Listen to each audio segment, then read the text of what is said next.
میرے پیارے آقا صلی اللہ علیہ وسلم کے پیارے دیوانوں، تو پہلے راستے کے حوالے سے اپنی صحت، اپنی طبیعت، اپنی مینٹلٹی کو سامنے رکھ کر کے ہم نے جب گاڑی چلانے والے سے کہا کہ منزل ہماری وہ ہے، راستہ ایسے راستے سے لے کے جانا جہاں پر ہمیں دقت نہ ہو اور آرام سے پہنچ جائیں، پتہ چلا کہ ہم نے پہلے اپنا پلان بنایا، مائنڈ سیٹ کیا، اور پھر اس کے بعد ان کے سامنے یہ بات رکھی۔ وہ کچھ نہیں کرے گا آج کے دور کے اندر، فوراً گوگل، جی پی ایس، کہاں ٹریفک ملے گی، کہاں سے شارٹ کٹ ہے، وہ دبائے گا اور پھر لے کر کے چل پڑے گا۔ اور اگر وہ ٹیڑھا چل رہا ہے تو آپ خود جی پی ایس میں دیکھ لیں گے۔ اب تو ایسا نہیں کہ صرف پہلے کی طرف فلائٹ ہی میں جی پی ایس رہتا ہے، اب تو ہر موبائل میں جی پی ایس۔ نتیجتاً آپ خود بھی اپنے اعتبار سے راستے کا تعین کر کے اسے بتا سکیں گے تم غلط راستے پہ لے کے جا رہے ہو، ادھر سے لے کر کے جاؤ، ہے نا؟ یہ ساری جستجو، یہ ساری چیزیں آپ کس بنیاد پر کر رہے ہیں؟ اللہ نے آپ کو عقل دی ہے تو آپ کر رہے ہیں۔ توجہ چاہوں گا، اللہ نے آپ کو عقل دی ہے تب یہ آپ کر رہے ہیں۔ تو اللہ نے ہدایت کے 3 ذریعے رکھے اور بتا دیا قیامت میں تمہارا کوئی ایکسکیوز بھی قابل قبول نہیں ہوگا، مجھے معلوم نہیں تھا اس لیے مجھ سے گناہ ہو گیا۔ نہیں، ہم نے تمہیں 3 ذرائع دیے تھے سیدھے راستے پر چلنے کے لیے، تاکہ قیامت میں تم کوئی ایکسکیوز پیش نہ کر سکو۔ سب سے پہلا راستہ جو تم کو ہم نے دیا ہدایت کے لیے، جو ذریعہ عطا کیا، وہ خود تمہاری ذات ہے۔ تمہارے اندر ہی ہم نے ایسے جذبات رکھ دیے جس سے تم اچھے اور برے کی تمیز اور سیدھے راستے پر چلنے کا اپنے اندر جذبہ پیدا کر سکو۔ میں آپ کو قرآن کی روشنی میں بتاتا ہوں، فَأَلْهَمَهَا فُجُورَهَا وَتَقْوَاهَا۔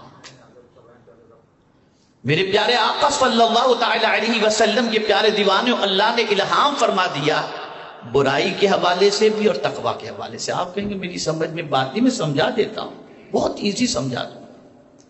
اور وہ یہ ہے کہ انسان جب کوئی گناہ کرتا ہے تو اسے چھپاتا ہے، لیکن نیکی کرتا ہے تو بولیے، میری بات اگر سمجھ میں آ رہی ہے اور مائنڈ بالکل میری گفتگو کی طرف ہے تو آپ مجھے جواب دیجیے گا۔ انسان گناہ چھپاتا ہے اور نیکی دکھاتا ہے۔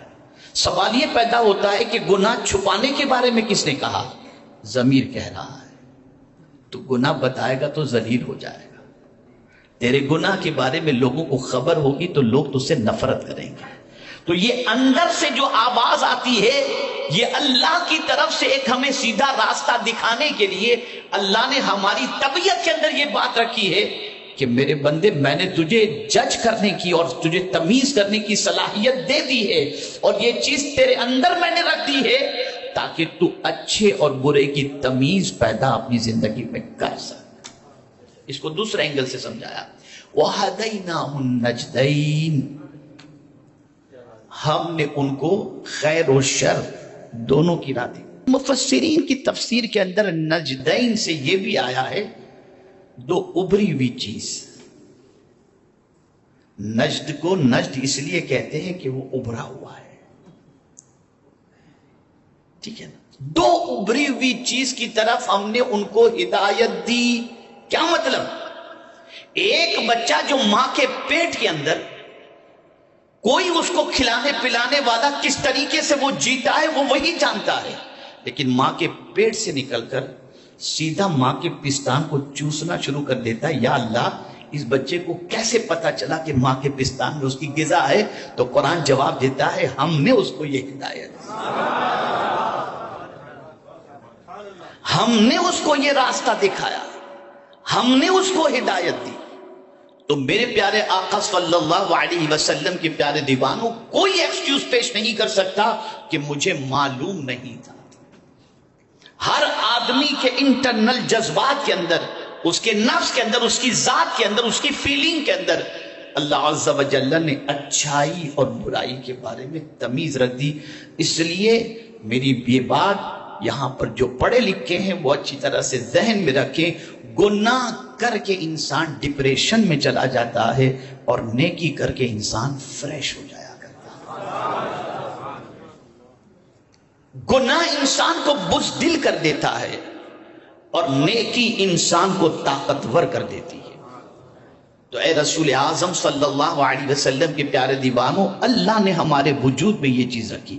آپ دیکھتے ہوں گے مسجد سے نکل کر کوئی بے چین نہیں ہوتا، سنیما گھر سے نکل کر بے چین ضرور ہوگا، زنا کے اڈے سے نکل کر بے چین ضرور ہوگا، شراب کے اڈے سے نکل کر بے چین ضرور ہوگا، اور اگر ان برائیوں کے اڈوں سے وہ نکلتا ہے تو رومال بھی منہ پہ رکھ کے نکلے گا، کوئی دیکھ نہ۔ بھائی کس نے کہا کہ رومال منہ پہ رکھ کے نکلو؟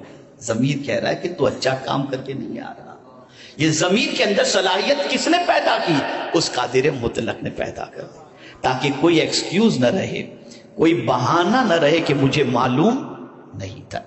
دوسرا ذریعہ اللہ عز و جل نے انبیاء کرام علیہ السلام کو رکھا کہ کوئی کہہ دے کہ مجھے تو اتنا ہی معلوم تھا اور نہیں معلوم تھا، تو اللہ نے انبیاء کو بھیجے تاکہ انبیاء کرام علیہ السلام انہیں سیدھا راستہ دکھائیں۔ آقا کریم صلی اللہ تعالی علیہ وسلم اس فرش گیتی پر تشریف لائے تو سیدھا راستہ دکھانے کے حوالے سے کانفیڈینشلی کہہ رہے ہیں وَأَنَّ هَذَا صِرَاطِي مُسْتَقِيمًا فَاتَّبِعُوهُ، بے شک میرا یہ راستہ سیدھا راستہ ہے، اس کی پیروی کرو۔ آپ کے پاس کوئی ایکسکیوز نہیں کہ ہمیں معلوم نہیں تھا، سکھانے والے حضور تشریف لے آئے، سیدھا راستہ حضور صلی اللہ علیہ وسلم نے دکھایا۔ اور کس طریقے سے سیدھا راستہ دکھایا؟ ایک باپ بھی اس طریقے سے سیدھا راستہ نہیں دکھاتا، ایک ماں بھی اپنے بیٹے کے لیے اتنی محنت سیدھے راستے پر چلانے کے لیے اور دکھانے کے لیے نہیں کرتی جتنا مدینے کے تاجدار صلی اللہ علیہ وسلم نے کیا۔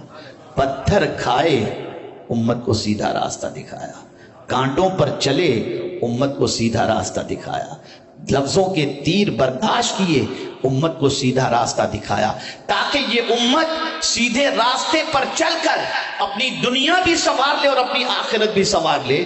نادانو حیرت ہوتی ہے کہ اتنی تکلیفوں کو سہ کر جس مدینے کے تاجدار صلی اللہ علیہ وسلم نے سیدھا راستہ دکھایا، آج اسی رسول کا ماننے والا انسان بھٹک رہا ہے۔ اگر برا نہ مانے تو میں کہہ دوں کہ سب سے زیادہ بگڑی ہوئی قوم اگر آج کے دور میں کوئی ہے تو اللہ ماشاءاللہ مسلمان ہے، برا مت مانیے گا۔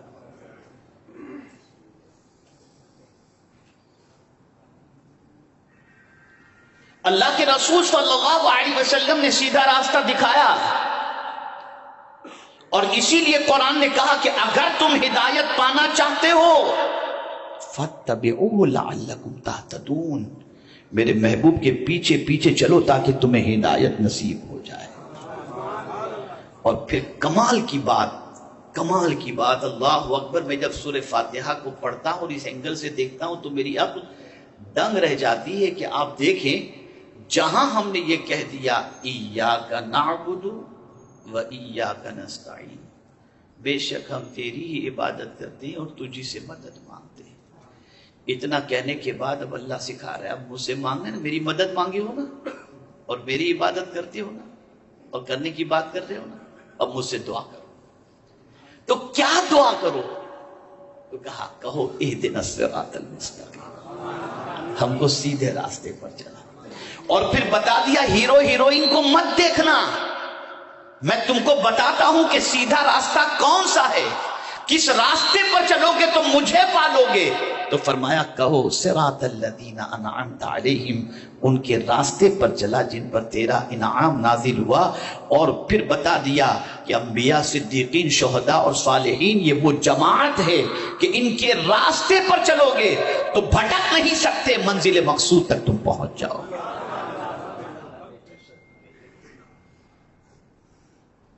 لیکن ہمیں جانا تو ہے جنت میں، انشاءاللہ میں اتوار کے روز ایک بہت بڑے اجتماع میں جو دوراجی میں ہونا ہے اس میں انشاءاللہ العظیم میں بتاؤں گا جنت کس کے لیے۔ بہت سستی جنت آپ نے اور ہم نے سمجھ لی، بہت ایزی. دنیا کا ایک مکان بنانا ہو تو زندگی پوری لگ جاتی ہے، تب جا کے ایک مکان بنتا ہے، اور جنت دنیا میں گناہ کر کے ہم کو مل جائے گی. اتنی سستی ہم نے جنت سمجھ لی. اسی کو قرآن نے عقلی اصلاح کرتے ہوئے فرمایا اب حسبتم ان تدخلوا الجنہ ولما یاتکم مثل الذین خلوا من قبلکم مستهم البأساء والضراء وزلزلوا حتى يقول الرسول والذین آمنوا معه متى نصر اللہ الا ان نصر اللہ قریب. کیا تم نے یہ گمان کر لیا کہ یوں ہی جنت میں داخل ہو جاؤ گے؟ اتنا ایزی ہم نے سمجھ لیا. آپ ذرا سوچو تو صحیح، ذرا غور تو کرو. اتنا ایزی ہے جنت میں چلا جانا؟ اگر اتنا ہی ایزی ہوتا جنت میں چلا جانا تو پھر اتنی مصیبتیں صحابہ نے کیوں جھیلی، اتنی تکلیفیں اولیاء کرام نے کیوں برداشت کی؟ یہ سب کیوں ساری تکلیفوں کو جھیلے؟ یہ بتانے کے لیے کہ جنت اتنی سستی نہیں ہے اور اتنی آسان نہیں ہے. بڑے پاپڑ بیلنے پڑیں گے اور بڑی تکلیفوں کی وادیوں سے گزرنا پڑے گا، تب جا کر کے جنت تمہارے ہاتھوں میں آ سکتی ہے. تو عرض یہ کر رہا تھا کہ ہم دعا کرتے ہیں اہدنا الصراط المستقیم، ہم کو سیدھے راستے پر چلا. تھوڑا سا اپنے گریبان میں جھانک کر دیکھیں کہ ہر رکعت میں ہم پڑھتے ہیں اور حیرت کی بات اللہ کے سامنے کھڑے ہو کر کے دعا کرتے ہیں اہدنا الصراط المستقیم صراط الذین انعمت علیہم، ہم کو سیدھے راستے پر چلا، ان کے راستے پر جن پر تیرا انعام نازل ہوا. لیکن نہ راستہ جانتے ہیں، نہ اندر سے اس راستے پر چلنے کا کوئی جذبہ ہے. لپ سروس، صرف زبان سے.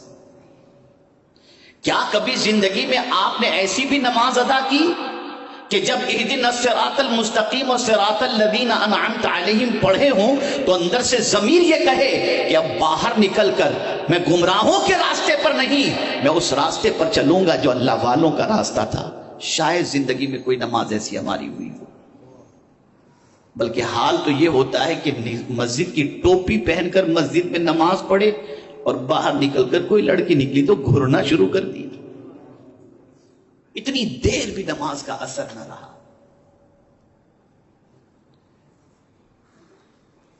تو سیدھا راستہ دکھانے والی یہ کتاب ہے، اور سیدھے راستے پر چلانے کے لیے کوئی ایکسکیوز ہمارا اللہ کے پاس نہ رہے، اس کے لیے اللہ نے رسول اعظم صلی اللہ علیہ وسلم کو بھیجا.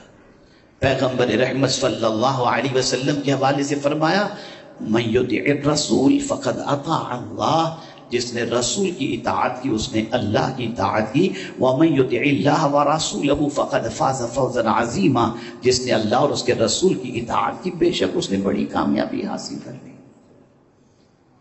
تو ہدایت کے لیے پہلے اللہ نے اپنے اندر انسان کی ذات کے اندر ہدایت کا راستہ رکھ دیا، اور دوسرا اللہ عز و جل نے حضور صلی اللہ علیہ وسلم کے ذریعے ہدایت کی راہیں بتائیں، اور تیسرا ذریعہ کیا رکھا؟ قرآن مقدس. قرآن مقدس. اور پھر آپ دیکھیں اس قرآن کی حفاظت کا ذمہ جو اللہ نے لیا، یہ کیوں لیا جانتے ہیں آپ؟ آقا کریم صلی اللہ علیہ وسلم کو یہ تشویش تھی، ٹینشن تھا کہ مجھ سے پہلے جتنے انبیاء کرام علیہم الصلاۃ والتسلیم تشریف لائے، یا ان کے زمانے کے اندر ان پر نازل ہونے والی کتابوں کو بدل دیا گیا، یا ان کے پردہ فرمانے کے بعد ان کی کتابوں کو بدل دیا گیا. تو اب ہر نبی کے بعد ایک نبی آنے والے تھے، دوسری کتاب آ گئی. سرکار کو ٹینشن یہ کہ میں آخری نبی بن کر کے آیا ہوں اور مجھ پر جو کتاب نازل ہوئی اس کے بعد اب کوئی دوسری کتاب نازل ہونے والی نہیں ہے. جب نبی ہی نہیں آئیں گے تو کتاب کہاں سے نازل ہوگی؟ اور اگر یعنی یقیناً کتاب نازل نہیں ہوگی، لیکن دیگر انبیاء کرام کی کتابوں میں جس طرح سے تحریف ہو گئی، جس طرح سے تبدیلی ہو گئی، اگر میرے اوپر نازل ہونے والی کتاب کے اندر بھی میرے بعد لوگوں نے تبدیلی پیدا کر لی تو میری امت کو سیدھا راستہ کہاں سے ملے گا؟ تو میرے کریم کو اپنے محبوب کا درد اتنا پیارا لگا، فرمایا محبوب غم نہ کرو، انا نحن نزلنا الذکر وانا لہ لحافظون، کہ بے شک ہم نے قرآن نازل کیا اور ہم ہی اس کی حفاظت کرنے والے ہیں۔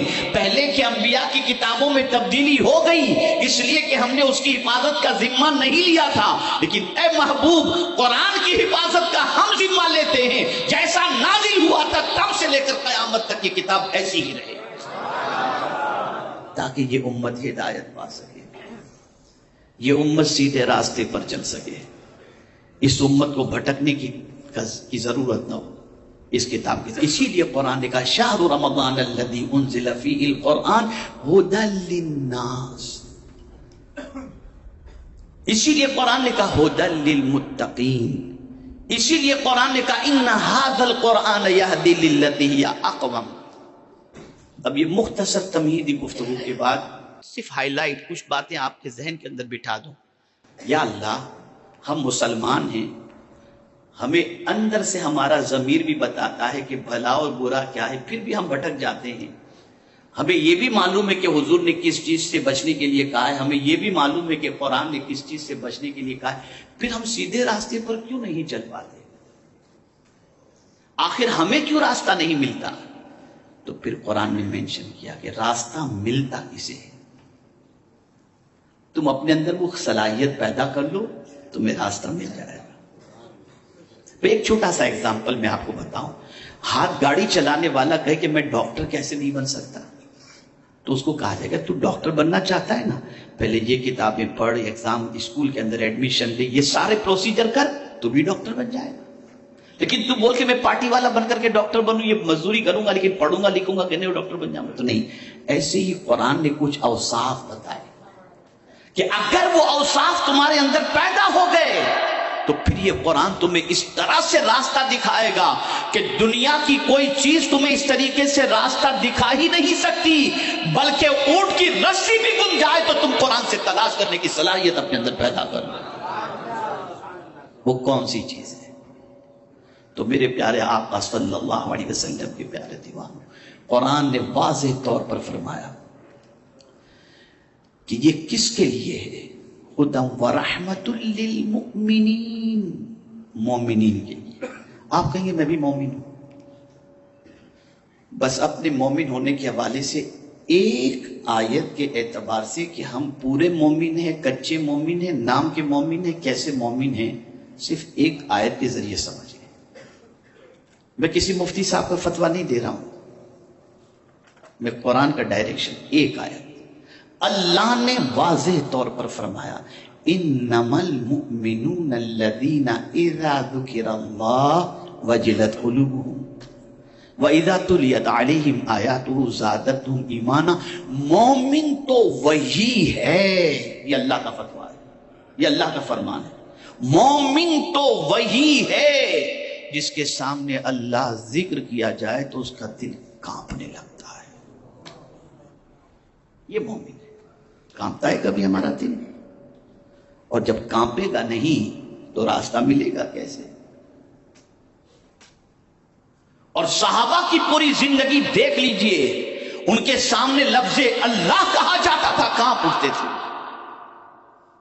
اس لیے کہ وہ اللہ کی طاقت کے بارے میں جانتے تھے، اس کی قوت کے بارے میں جانتے تھے، اس کا سمیع ہونا جانتے تھے، بصیر ہونا جانتے تھے، جبار ہونا جانتے تھے، قہار ہونا جانتے تھے، یہ سب کچھ وہ جانتے تھے، اس لیے وہ اللہ سے ڈرتے تھے، اس کا نام سن کر کانپ جاتے تھے۔ جس طریقے سے آج کا مسلمان جیسے ہی کہہ دیا جائے ای ڈی والے آئے کانپنا شروع کر دیتا ہے، بیپاری کے سامنے کہا جائے آئی ٹی والے آئے کانپنا شروع کر دیتا ہے، اس لیے کہ وہ جانتا ہے کہ وہ کرے گا کیا، لیکن ہم اپنے اللہ کے بارے میں کچھ نہیں جانتے، اس لیے اللہ کا نام سن کے کانپتے نہیں کانپتے۔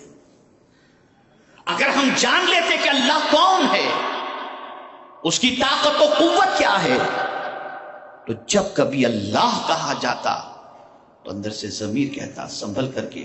مجھے یاد آ رہا ہے کہ حضرت حسن بصری رضی اللہ تعالیٰ عنہ یا بایزید بستامی علیہ رحمہ جب مسجد میں نماز کے لیے جاتے تھے وہ کانپتے تھے، چہرے کا رنگ اڑ جاتا تھا۔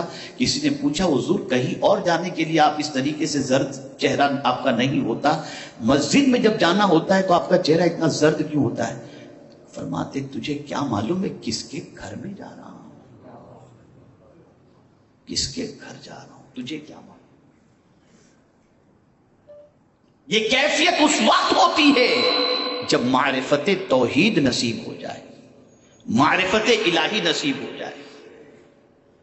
تو میرے پیارے آقا صلی اللہ علیہ وسلم کے پیارے دیوانوں، قرآن نے کہا ہدی ورحمۃ للمؤمنین۔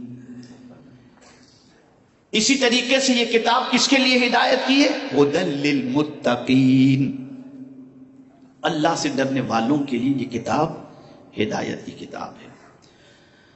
تو اس کتاب سے سب سے زیادہ فائدہ اور سب سے زیادہ راستہ اس کتاب سے جس بندے کو ملتا ہے وہ بندہ ہے جس کے سینے میں صحیح معنوں میں ایمان بھی ہو اور جس کے دل کے اندر صحیح معنوں میں اللہ کا ڈر بھی موجود ہو۔ اب ہدایت کسے نہیں ملتی، ذرا اسے بھی سن لیجیے گا تاکہ پتہ چل جائے، اور پھر ہم اپنے بارے میں خود جائزہ لے لیں۔ حالانکہ بہت آیتیں اس پر، لیکن بس ایک آیت پر روشنی ڈال دو۔ ہدایت کسے نہیں ملتی، پھر اپنا جائزہ لیں کہ ہمیں جو راستہ نہیں ملتا تو کہیں اس کی وجہ یہ تو نہیں کہ یہ خامیاں ہمارے اندر ہیں۔ آئیے ایک آیت پیش کرتا ہوں۔ ان اللہ لا یہدی من ہوا مسرف کذاب۔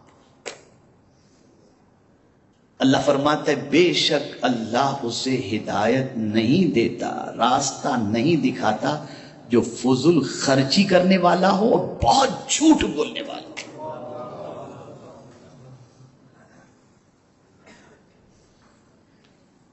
دیکھو اپنے آپ کو، کہیں فرمایا ان اللہ لا یہدی القوم الظالمین، بے شک اللہ اس قوم کو ہدایت نہیں عطا کرتا جو ظلم کرنے والے ہیں۔ اس میں کوئی شک نہیں کہ یہاں پر ان لوگوں سے متعلق ہے جن لوگوں نے کفر کی وادیوں میں اپنی زندگی گزاری، لیکن اگر ان کفر کی وادیوں میں زندگی گزارنے والوں کے اوصاف اگر ہماری زندگی میں بھی آ جائیں تو ہم بھی اللہ کے راستے پر چلنے سے قاصر ہو جائیں گے، ہم بھی قاصر ہو جائیں گے۔ میرے پیارے آقا صلی اللہ علیہ وسلم کے پیارے دیوانوں، کوئی ایکسکیوز قیامت میں آپ اور ہم پیش نہیں کر سکتے کہ ہم کو معلوم نہیں تھا۔ آپ کو سب چیزوں کی معلومات حاصل ہو گئی اس لیے کہ آپ کو انٹریسٹ اس کے اندر تھا، دلچسپی تھی، لیکن اللہ کی بارگاہ کے اندر اللہ کے راستے پر چلنے کے سلسلے میں آپ کو انٹریسٹ تھا ہی نہیں، اس لیے معلومات نہیں ہوئی۔ آپ نے یہ بڑی عجیب بات کرے، بالکل آپ کو اگر شوق ہوتا کہ نماز میری درست ہو تو مسئلہ سیکھنے کے لیے نکلتے، آپ کے دل میں تڑپ ہوتی کہ مجھے قرآن پڑھنا نہیں آتا، مجھے قرآن سیکھنا چاہیے، یہ جذبہ ہوتا تو آپ قرآن سیکھ لیتے، لیکن آپ نے تو یہ جذبہ نہیں، مال کمانے کا جذبہ ہے، اسی طرف توجہ ہے، اسی طرف دھیان ہے۔ تو عرض کرنے کا منشا یہ ہے کہ اے رسول اعظم صلی اللہ علیہ وسلم کے دیوانوں، مختصراً یہ بات ذہن میں محفوظ کر لو، بے شک یہ کتاب سیدھا راستہ دکھانے والی کتاب ہے۔ تم جس فیلڈ کے اندر بھی سیدھا راستہ دیکھنا چاہو یہ کتاب تمہیں سیدھا راستہ دکھائے گی۔ ڈاکٹر بننا چاہو پڑھائی کرو، لیکن اگر سیدھا راستہ کہ کس طریقے سے میڈیکل کے جو ہے وہ پروفیشن کو سیٹ کیا جائے تو یہ قرآن تمہیں سیدھا راستہ دکھائے گا۔ تم کو دوسری فیلڈ کے اندر سیدھا راستہ تم کو چاہیے، یہ قرآن تمہیں سیدھا راستہ بتائے گا۔ یہ اللہ کی بڑی عظیم کتاب ہے۔ اگر کوئی یہ کہے کہ کیا ہر چیز کا تذکرہ قرآن میں، جی صاحب، تبیان لکل شیء، میرے مولا نے واضح طور پر فرما دیا، وَلَا رَطَبٍ وَلَا يَابِسٍ إِلَّا فِي كِتَابٍ مُبِينٍ، واضح طور پر فرما دیا۔ لیکن افسوس کے ساتھ مجھے یہ کہنا پڑتا ہے، وہ قومیں جو قرآن پر ایمان نہیں لائیں وہ تو قرآن کی آیتوں پر ریسرچ کر رہی ہیں، اور جو قوم قرآن پر ایمان لائی وہ پکچر دیکھنے میں لگی ہوئی ہے، وہ گناہوں میں لگی ہوئی ہے، اس کے پاس قرآن پڑھنے کا ٹائم نہیں۔ سوچ بدلو، فکر بدلو۔ قرآن ثواب کمانے کی کتاب ہی نہیں ہے، ہدایت کی کتاب ہے۔ راستہ دکھانے کی کتاب ہے. اس کتاب سے جو اپنے تعلق کو مضبوط کر لے، پھر یہ کتاب اسے بھٹکنے نہیں دیتی، اور صرف دنیا ہی کا اس کو دنیا میں ہی کامیابی کا پروانہ نہیں، بلکہ یہ کتاب ایسی ہے کہ قیامت میں بھی کوئی ادھر ادھر اس کتاب کا پڑھنے والا ہوگا نا تو یہ کتاب پہنچ جائے گی. ادھر ادھر نہیں، تجھے سیدھا جنت ہی میں جانا ہے، میں لے کر کے جاؤں گی. اسی لیے حضور فرماتے الصیام والقرآن یشفعان یوم القیامہ، روزے اور قرآن قیامت کے دن دونوں شفاعت کریں گے، لڑیں گے اللہ سے. یہ مجھے پڑھتا تھا مولا، اسے جہنم میں کہاں بھیج رہا ہے، میں اسے جنت میں لے کر کے جاؤں. یہ ہے قرآن، یہ ہے قرآن. تو اس سے تعلق مضبوط کرو، اس سے رشتہ مضبوط کرو. تو میرے پیارے آقا صلی اللہ علیہ وسلم کے پیارے دیوانوں، اپنا انٹریسٹ پیدا کریں اللہ کی اس کتاب کے ساتھ، اس سے دلچسپی پیدا کریں، اسے پڑھیں، اسے سیکھیں، اسے سمجھیں، اس پر عمل کریں. اس سے اپنے پرابلمز کا سولیوشن جس طریقے سے کنز الایمان کے ذریعے آپ کو مل سکتا ہے، اپنے پرابلمز کا سولیوشن اس کے اندر نکالیں. آپ کمزور ہیں نا، طاقت چاہیے، پڑھیے قرآن، آپ کو طاقت مل جائے گی. آپ بیمار ہیں، شفا چاہیے، پڑھیے قرآن، آپ کو شفا مل جائے گی. آپ بے روزگار ہیں، روزی چاہیے، پڑھیے قرآن، آپ کو اللہ روزی عطا کر دے گا. یہ کتاب ہر پرابلم کا سولیوشن ہے، اور سیدھا راستہ، کوئی ٹیڑھا راستہ نہیں، سیدھا راستہ دکھانے والی یہ کتاب ہے.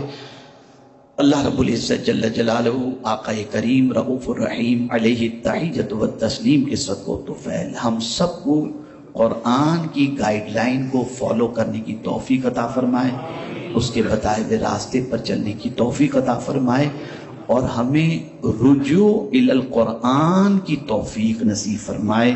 اور پروردگار قرآن کے ذریعے ہدایت حاصل کرنے اور